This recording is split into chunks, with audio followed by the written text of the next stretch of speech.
دل امشب هوس تریاک کرده، هوس شیره های ناب کرده.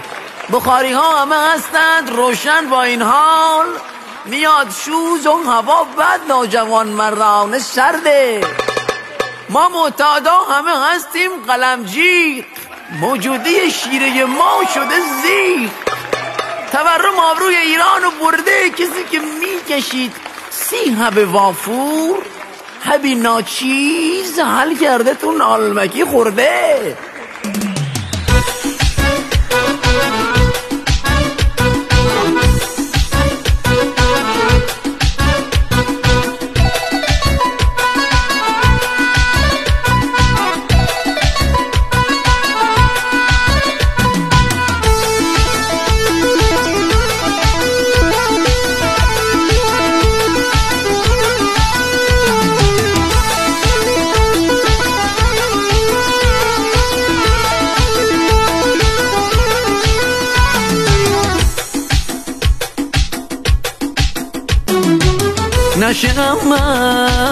نشقم من ساعت ها پای پیکنیک نشستم من، تو کف تریاک شیرم، سیخ سنگ نباشه میمیرم، بی خیال این زمونم، ای خودم رو میخارونم. نشقم من ساعت ها پای پیکنیک نشستم من، شیر مسقالی تو من کشیدم من.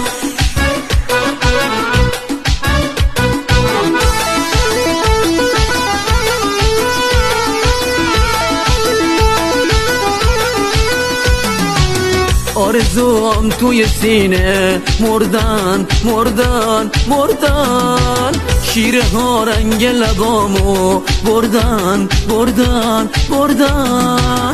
آرزوام توی سینه مردن مردن مردن، شیره حل کردم تو چایی خوردم خوردم خوردم.